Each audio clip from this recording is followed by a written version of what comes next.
Et si les personnes qui écrivent des livres de fiction ne faisaient que sans le savoir, de se brancher sur un canal médiumnique et de parler d'une ou de plusieurs vies de gens qui existent vraiment, à moins que dans le film dont je vais vous parler aujourd'hui, ce fait soit une métaphore du fait que des superviseurs de l'humanité ou bien l'univers lui-même, les anges gardiens, écrivent littéralement notre vie, notre destin, comme ça nous est dit dans le film The Adjustment Bureau, mais aussi dans cet épisode de la 13e dimension. On écrit des coïncidences alors qu'on écrit des destins. Vous êtes celle qui écrit ma vie, je crois. Oui, la vôtre est celle de 5999 personnes, alors vous voyez que je n'ai pas de temps à perdre avec vos problèmes. Eh ben, j'ai eu envie de changer vos plans. Non, si je regarde votre histoire, c'est ce qui est écrit. Vous devez être chez Monsieur Fischer à cette heure-ci. Ce que vous avez écrit n'arrivera pas. Les responsables, ce sont mes patrons. Ils sont en charge de ce qui touche aux grandes lignes du destin, ce qui inclut le vôtre. Et ce qui a retenu mon attention dans ce film, donc sur Harold, c'est le fait que, en premier lieu, dans cette bibliothèque, on entend d'abord la télé dire et faire absolument ce que l'on veut de sa vie. Et juste ensuite, il y a un zoom de la caméra vers un livre qui s'appelle The Assassins, donc les assassins. De l'existence au sein du monde, du désir de faire ce qu'on veut quand on Entrez. veut, Monsieur Creek. faire ce qu'on veut quand on Entrez. veut. Et je vais vous remettre un petit passage du jeu Assassin's Creed qui nous dit bien quelle était la devise des assassins du vieux de la montagne. Rien n'est vrai, tout est permis. Que rien n'est vrai et que tout est permis. Tu ne comprends pas le sens de cette phrase, mon enfant. Cela ne t'autorise pas à te comporter comme tu l'entends.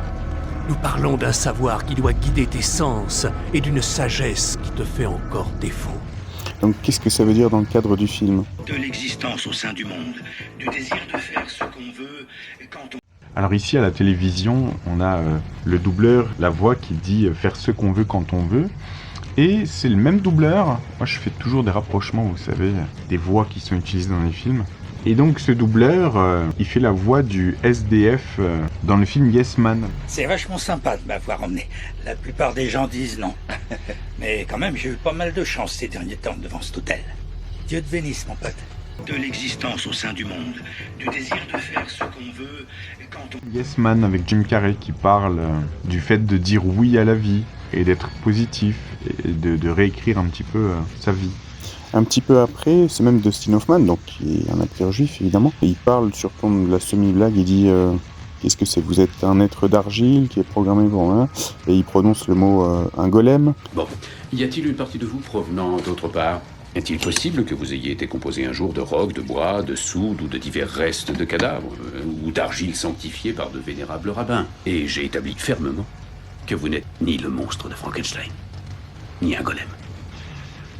Vous n'êtes pas soulagé de ne pas être un golem ? Si, je suis soulagé de savoir que je ne suis pas un golem. Bien.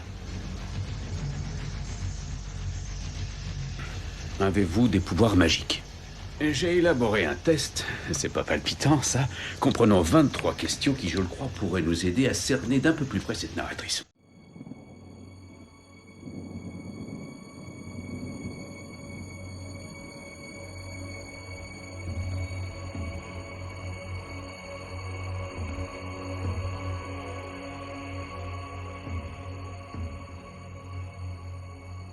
Ce que l'auteur connaît passablement Chicago. Tout à fait. Ce que l'auteur connaît passablement Chicago. Tout à fait. Ce que l'auteur connaît passablement Chicago. Tout à fait. Êtes-vous le roi de quoi que ce soit ?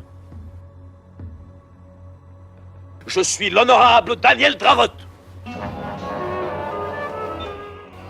bien, où est Sultan ? Il dit que c'est la marque de Sikander.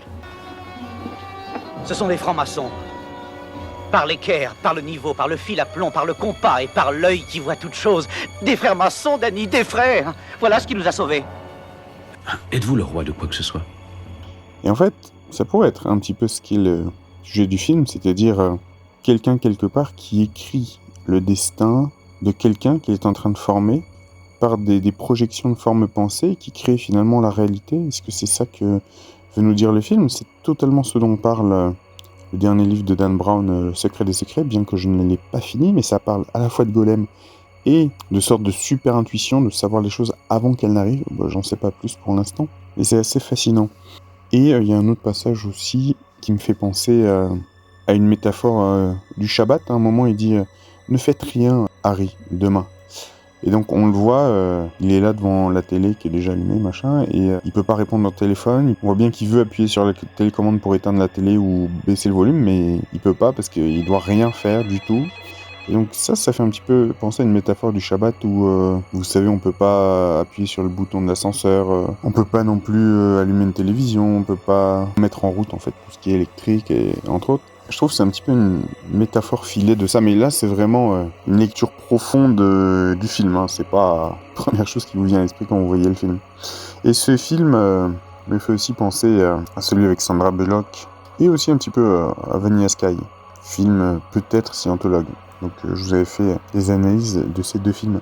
Et à ce moment-là, regardez bien dans le film, on voit cette usine, et l'insistance de la caméra sur cette usine fait penser à celle qui est dans le film Complot de Richard Donner, qui est juste en face de l'hôpital psychiatrique où il est traité MKUltra.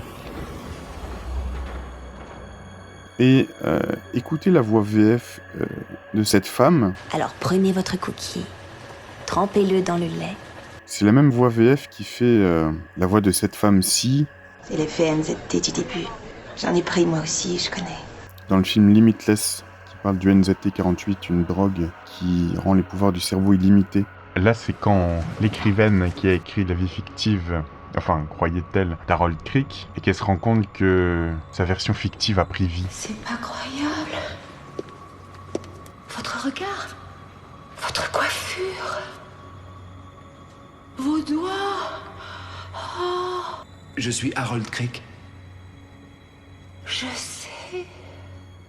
Oui, c'est le narrateur omniscient.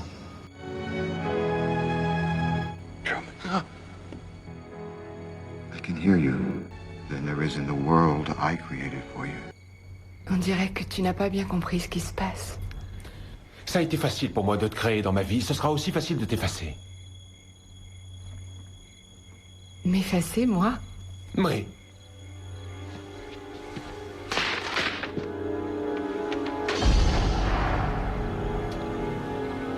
C'est quoi ça? Tu comprends pas? Je suis réel. Sam est réel. Toi, non. Tu ne m'as pas créé. C'est le contraire. Et c'est moi qui ai créé un amant imaginaire pour m'aider à écrire. Je t'ai tellement bien imaginé que tu as fini par croire que tu étais réel. Mais il n'y a plus de place pour toi ici. Non, non, attends, bien sûr qu'il y a une place pour moi, mais... Non, mais qu'est-ce que tu fais? Mais qu'est-ce que tu fais? Mais arrête!